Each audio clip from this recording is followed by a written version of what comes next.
Sometimes a courtroom holds more than just cold facts and faded paperwork. Sometimes it becomes the stage where impossible things quietly unfold. This isn't a story about laws or logic, it's about something else, something forgotten by many but remembered by one little girl. The day had started like any other inside that courthouse, files stacked high, faces worn by routine. Nobody expected anything out of the ordinary. The judge presiding that day was Raymond Callahan, a man who hadn't walked in 10 years, a respected figure in law but also one feared. His rulings were stern, his decisions final. He ruled not from a place of compassion but from a belief that people rarely changed, especially those who had already been branded by their past. Seated before him was Darius Moore, a man in his late 30s, shackled by more than just chains. His reputation, his mistakes, his skin, everything seemed to weigh against him. Charged with obstruction, fraud, and resisting arrest, Darius was no stranger to courtrooms. But this time the burden felt heavier, not because of the evidence, but because no one in that room cared to look beyond it. The prosecutor's words were sharp, almost rehearsed. They painted a picture of guilt, of wasted time, of a man who didn't deserve another chance. Darius didn't argue. Even his own defender had given up. The judge was ready to pass his sentence.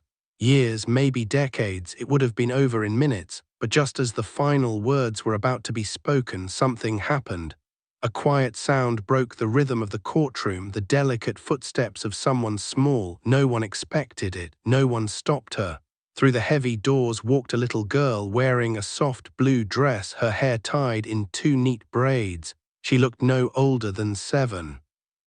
There was something about her presence that froze the room, not fear, not confusion, but something else, something no one could name. She walked with purpose, past suits and uniforms, past whispers and stares, until she stood at the front of the room. And though her voice was never heard by the narrator of this story, what happened next would echo in the hearts of every person who witnessed it. Her name was Hope. In the face of silence and scorn, she didn't tremble. In a room filled with adults, she stood as the only one willing to believe in something more. She wasn't there to argue, she wasn't there to plead. She was there to remind everyone, including a hardened judge, that there are truths greater than evidence and powers greater than what can be explained. What followed was not dramatic in the way most stories are. There were no bright lights, no sudden miracles visible to the eyes. But for Judge Callahan, something began to change. It started small, so small it could have been ignored, a warmth where there hadn't been feeling in years, a flicker of something he'd buried long ago, possibility. As she stood unshaken, the judge felt his body respond to something unseen, not forced, not faked, but real. And in that moment, the weight of his decisions, the years of disbelief, the fortress he had built around his mind, all began to crack. What Hope carried wasn't proof or logic, it was conviction, pure, quiet, unbreakable. And when he looked at the man before him, not as a file, not as a criminal, but as a father, he began to see something he had refused to see in himself for years, the chance to change. Hope didn't offer him a cure, she reminded him of what he had shut away. Not just the ability to move, but the ability to feel, to believe in what he couldn't control, to trust something without needing to explain it. And for the first time in a decade, the judge felt his foot move. The courtroom, usually filled with boredom and routine, became still. No one could speak, no one could laugh. They all watched as a man believed broken stood to his feet, not because of science, not because of fear, but because a child reminded him what he had forgotten, that healing begins with the heart, not the body. And in that moment, the courtroom wasn't just a place of judgment, it became a place of redemption. The silence that followed his standing was heavier than any gavel strike. Not even the shuffling of papers, the scribble of pens, or the whispering of lawyers could break it. It was as if time itself paused just long enough to recognize the moment for what it was. For Judge Raymond Callahan, those first steps weren't measured in inches or strides, they were measured in the unraveling of a belief system he'd held onto like armor. For a decade he had carried the weight of certainty. He believed in finality, in facts alone, in walls built high enough to keep emotion out. But now, as his body responded to something that defied logic, so too did his thoughts. He felt his breath catch not because of pain but because of disbelief. That disbelief wasn't just about his legs, it was about everything he thought he knew, everything he'd shut down, every story he dismissed, every man he refused to see as more than a record. And at the center of this unfolding revelation stood a child, not pleading, not forcing. Just being, with the quiet strength of someone who saw things others ignored. The girl named Hope had shifted something in the room. It was subtle but undeniable. People looked at each other not with skepticism anymore but with curiosity, some with shame, others with wonder. The prosecutor, once so certain in her tone, sat frozen. The bailiff, trained to enforce rules, now unsure of which rule applied. And then something else began to change. The judge, now seated again but visibly shaken, did something he hadn't done in years. He questioned himself. He reached for the file in front of him not to confirm his power but to re-examine it. Darius Moore, arrested multiple times, accused more than he was convicted. There were gaps in the paperwork, details glossed over, the kind of inconsistencies that didn't matter to someone who already believed he had the full story. But now, the story looked different. For the first time he looked deeper, not just at the ink on the page but at the pattern beneath it. Witness names that didn't align, dates that contradicted timelines, a charge that lacked a face. No victim ever showed up. It was more than a crack, it was a hole, and yet that hole had been covered, buried beneath assumptions, wrapped in his own unwillingness to believe in anything beyond hard evidence. But Hope had changed that. She didn't beg him to let her father go, she didn't need to.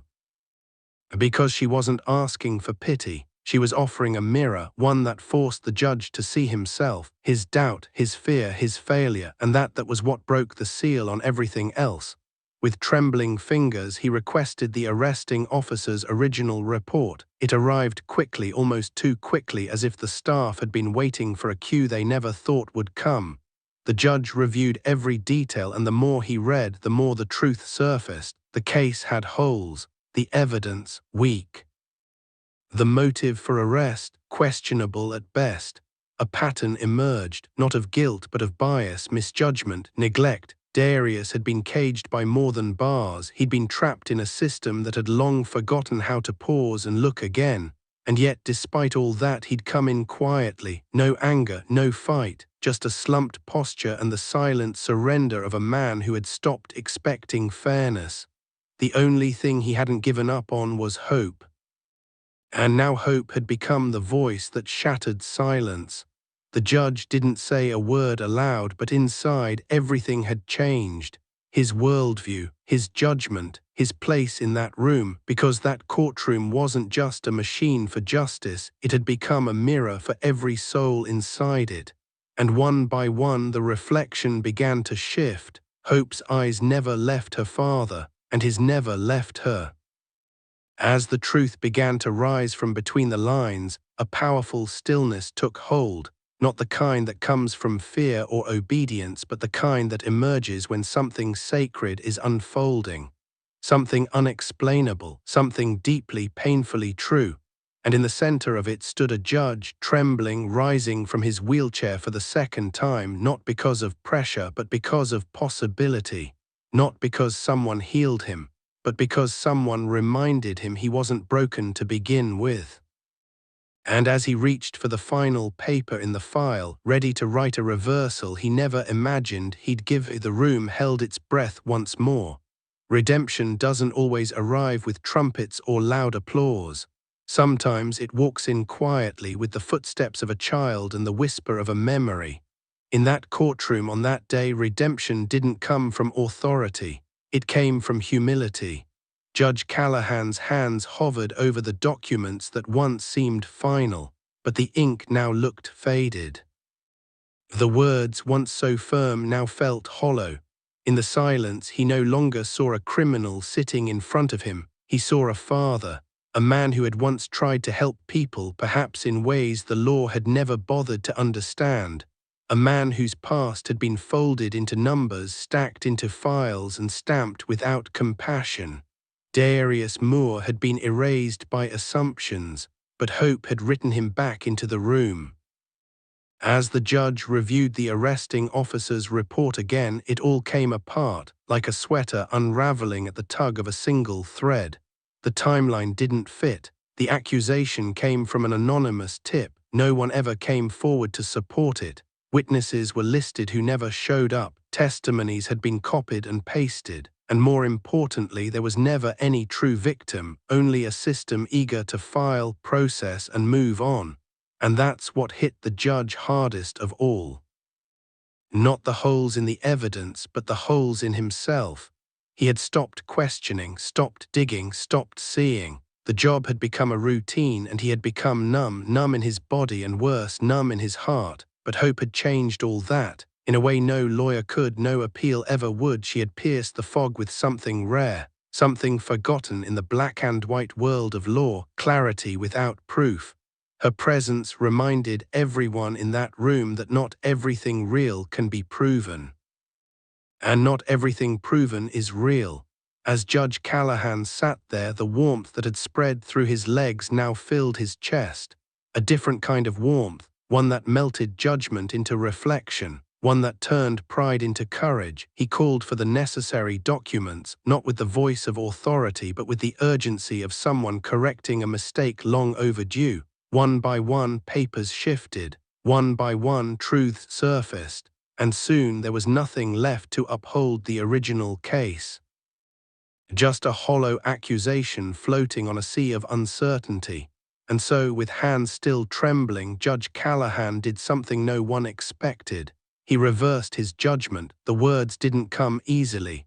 They caught in his throat, cracked against years of rigidity, but they were said slowly, with meaning, with remorse. And just like that, Darius Moore was no longer a prisoner. He was a free man, but that wasn't the climax. That wasn't what brought tears to the eyes of strangers in the courtroom.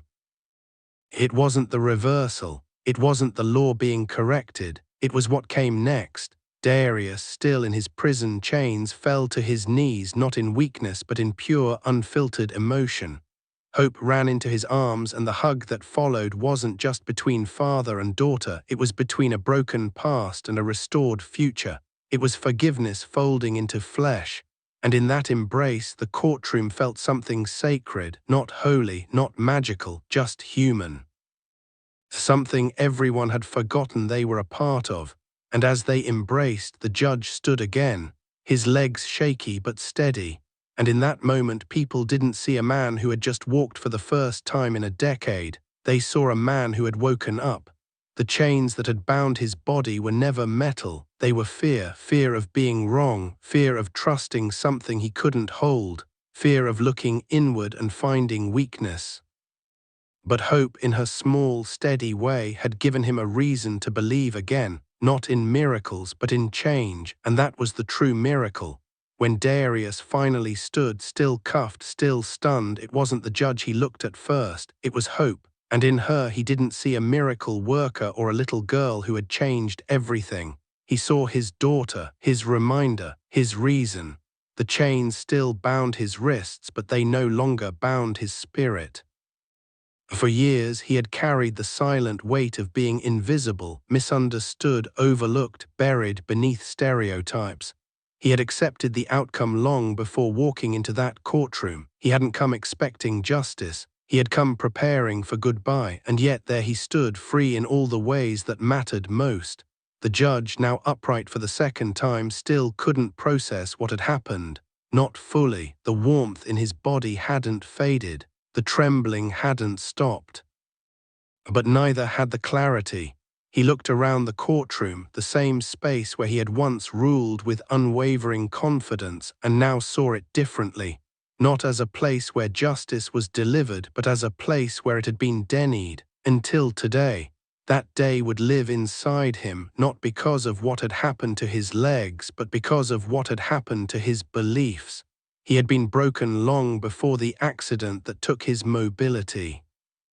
What hope stirred in him wasn't some supernatural fix, it was a resurrection of something much deeper, his own will.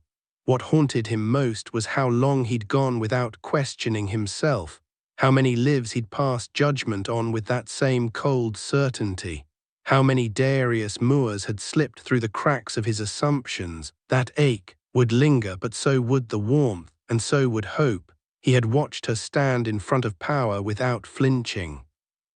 Not because she was fearless, but because her love was stronger than her fear. She hadn't come to argue legalities, she had come to make someone see, and in doing so she had restored not just one man's freedom but another man's humanity. The bailiff, confused but moved, finally stepped forward, this time not to escort Darius away but to release him. The sound of the shackles hitting the floor was louder than anyone expected. It rang like a bell in the ears of all who witnessed it. A declaration, a release. Hope rushed into her father's arms, and the hug that followed wasn't for show. It wasn't for the cameras that weren't there. It was for every moment they'd lost, every bedtime story missed, every school day she walked alone, every visit that ended too soon. It was all there in a simple, silent embrace. The judge watched them quietly. His face was pale, but his eyes were alive. For the first time in years, he didn't feel like a man bound to a chair. He felt like a man returning home to himself. The courtroom, once a place of routine, now felt sacred, and not because something magical had happened, but because something real had. Gratitude filled the space like oxygen, and that gratitude wasn't just from Darius. It lived in the hearts of every soul present that day, for witnessing the impossible, for watching a man stand when no one thought he could, for seeing a child change the course of a courtroom without yelling, threatening, or demanding, just by believing, and for remembering in a world obsessed with facts and figures that sometimes the truth isn't what you prove, it's what you feel. Have you noticed how our minds love to overcomplicate things? It's almost like we believe that unless something feels difficult, it can't be powerful. But the truth is, the most life-changing tools are often the simplest. Imagination is one of them. It's free. It's available right now, and yet most people dismiss it because it seems too easy. Here's the secret: your imagination is not just a daydream machine. It's the blueprint factory for your reality. When you imagine, you're not just thinking about something, you're experiencing it in advance. Your mind doesn't know the difference between a vivid imagined scene and something you've actually lived. And because it believes the scene is real, it starts adjusting your emotions, your habits, and your decisions to match it. Think about that for a second. If you vividly imagine yourself confident, successful, or deeply loved, your body starts to act it out. You carry yourself differently. You make choices from a place of already being that person, and the world responds in kind. But here, where most people slip, they imagine their goal one moment, then go back to worrying, doubting, and picturing failure the next. That's like planting a seed and digging it up every day to check if it's growing. You can't do that and expect a strong tree to take root. The shift happens when you make your imagined scene your home, when you keep visiting it, feeling it, and treating it as your truth, until it becomes as natural as breathing. Because once it feels normal to you inside, life will have no choice but to reflect it outside. And here's the truth most people avoid: your mind will not wait for the right time. It doesn't care about calendars, comfort, or your fear. It responds to the pictures you keep showing it, the words you keep feeding it, and the emotions you choose to feel over and over. So ask yourself, what images will you give it tonight? Will you let it replay the same tired worries, the same failures, the same what-ifs that keep you stuck? Or will you dare, just for a moment, to hand it something so bold, so alive, so irresistible that it has no choice but to move you toward it? Remember, every great life started as an invisible vision in someone's mind. The only difference between theirs and yours, they kept feeding that vision until it became undeniable. So here's your hook. What if tonight you closed your eyes, ignored reality for just a little while, and chose to believe the impossible? Because if you do, tomorrow might not look the same. And when it does, you'll know it wasn't luck, it was you all along.